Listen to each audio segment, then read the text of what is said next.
Vikwazo vya kidiplomasia vyaanza kuikabili Tanzania, ambapo tayari baadhi ya mataifa wanachama wa Umoja wa Ulaya na Jumuiya ya Madola imeanza kutoa vikwazo vya kuingia nchini mwao. Hilo limetajwa kutokea kwa viongozi wawili wa chama cha walimu Tanzania CWT walioshindwa kuingia nchini Ubelgiji baada ya kunyimwa visa, imefahamika. Habari kutoka ndani ya CWT zinasema viongozi walionyimwa visa ya kuingia Ubelgiji walikuwa wanakwenda nchini humo kuhudhuria kongamano la kimataifa la vyama vya walimu duniani Education International. Walionyimwa ruhusa ya kuingia Brussels, Ubelgiji ni Suleimani Ikomba, mwenyekiti wa CWT, na Joseph Misalaba, katibu mkuu. Viongozi wetu walikuwa wamekamilisha taratibu zote pamoja na tiketi ya ndege shirika la ndege la Uturuki, lakini ubalozi wa Ubelgiji hapa nchini umewanyima visa, ameeleza kiongozi mmoja. Anasema walipouliza sababu za kunyimwa visa, walijibiwa kwamba hata ninyi mnafahamu. Eleza mtu wa taarifa. Hapa hakuna sababu nyingine, vikwazo vimeanza na kwa bahati mbaya vimeanzia kwa viongozi wetu, ameeleza kiongozi mmoja wa walimu. Alipoulizwa mwenyekiti wa CWT Suleiman Ikomba kuhusu sababu za kushindwa kusafiri, alijibu kwamba kulikuwa na mambo mengine muhimu yaliyosababisha waamue kuhairisha safari. Tulihairisha kwa kuwa kulikuwa na mwingiliano wa mambo mengine ndani ya chama, alisema. Alipoulizwa kuhusu kunyimwa visa kuingia Ubelgiji, mwenyekiti huyo aling'aka, mimi sina taarifa hizo, mimi sijui, labda mumuulize aliyewapa hizo taarifa. Ikomba na Misalaba alikuwa kuhudhuria kongamano hilo lililopangwa kufanyika kwa siku mbili, tarehe 4 na tarehe 5 Disemba katika makao makuu yake Brussels. Walitarajiwa kusafiri kwa ndege ya Uturuki kupitia Istanbul, Uturuki, ambapo wangepanda nyingine hadi Ubelgiji. CWT ni miongoni mwa vyama 400 wanachama wa shirikisho hilo ambao huendesha miradi mbalimbali kwa wanachama wake. Mkasa huu umekuja siku chache baada ya bunge la Ulaya EU lenye makao yake makuu Brussels kupitia azimio linaloitaka Tanzania kufanya uchunguzi huru na unaoaminika juu ya madai ya mauaji na ukatili dhidi ya waandamanaji waliopinga uchaguzi wa tarehe 29 Oktoba. Kupitishwa kwa azimio hilo ni hatua inayoashiria msimamo mkali wa bunge hilo kuhusu mwenendo wa kisiasa nchini. Pamoja na kutaka kusitishwa kwa misaada ya kifedha, bunge hilo pia limesisitiza wito wake wa kufanyika kwa uchunguzi huru wa madai ya mauaji, kupotea kwa watu na ukiukaji mwingine wa haki za binadamu uliofuata uchaguzi wa 2025, likisema kwamba hali hiyo haiendani na misingi ya utawala wa sheria. Aidha, bunge la Ulaya limetaka kuachiwa huru kwa kiongozi wa upinzani Tundu Lissu anayeshtakiwa kwa uhaini. Kwa miaka mingi, EU imekuwa mmoja wa wadau wakubwa wa maendeleo na wafadhili nchini, ikifadhili sekta za utawala bora, nishati, kilimo, miji, haki za binadamu na mageuzi ya kiuchumi. Mamilioni ya euro yamekuwa yakiingia kupitia miradi ya moja kwa moja ya serikali na kupitia asasi za kiraia. Nayo serikali ya Marekani ilitangaza wiki iliyopita kuangalia upya uhusiano wake na Tanzania.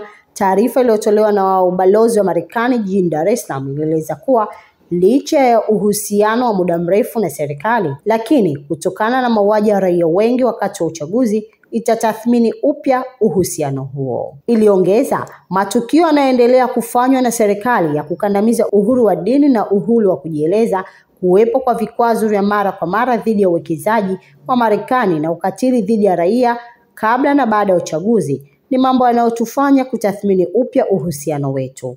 Nayo serikali ya Canada imetangaza kupitia upya utoaji wa misaada yake kwa muda mrefu na serikali ya Tanzania. Tanzania imekuwa mpokeaji mkuu wa misaada kutoka Canada kwa miongo kadhaa sasa. Kwa mwaka 2023 hadi 2024, serikali ilipopokea msaada wa dola za Marekani 141 milioni sawa na shilingi bilioni 380 za Kitanzania. Kwa kuzingatia yaliyotokea hivi karibuni, Canada inafanya mapitio ya kina ya msaada wake kwa Tanzania ili kuhakikisha utendaji kazi wa misaada unaendana na uadilifu, ameeleza Alexandre Fona, mkurugenzi wa mfuko wa maendeleo wa Canada. Wiki iliyopita, Canada iliungana na nchi zingine 15 za Magharibi na Umoja wa Ulaya kushinikiza serikali kufanya uchunguzi huru wa vifo vilivyotokea baada ya uchaguzi wa tarehe 29 Oktoba.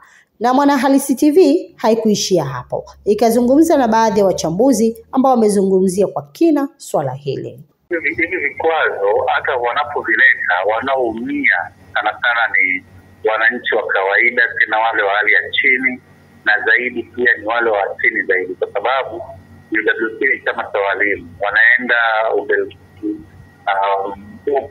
kwa kujifunza, kwa kubadilisha mazingira, na walimu wetu wapewi kozi kila siku yale. Kwa hiyo wanapopata nafasi kama hizo, wanakuja kutufundishia watoto wetu. Watoto wetu naona wanapopata wananyimwa, maanake wanaumia. Kwanza wale walimu wangeenda, wangepewa posho, wangepata akili mpya. Walimu ni watu wa kawaida kabisa, huwezi kumkuta mawaziri au wabunge wanaokula keki ya taifa ni walimu.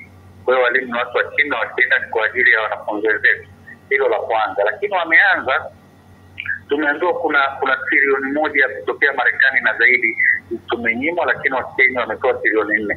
Wewe huwezi kuniambia sasa hivi katika hivyo vikwazo wakinyima hizo fedha za miradi ya afya kwamba kuna mbunge atakayeugua au waziri au wale mitandao watakaougua wataenda kutibiwa Ocean Road au kwenye hospitali kule Bunju Buza kule kwa Mtogole Apala au Vigilagila Kisumu. Kwa hiyo wanaumia ni sisi.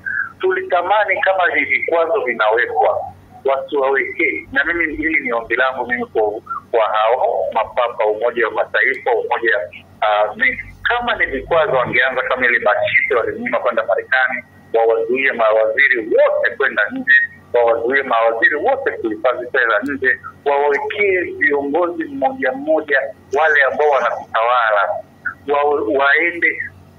waende moja kwa moja kwa wale viongozi wakubwa, kwa sababu wakisema vikwazo katika nchi wanatumiza. Mimi ni Zakia Nanga wa Mwanahalisi TV. Usisite kutufuatilia kupitia mitandao yetu ya kijamii kwa habari nyingine luku.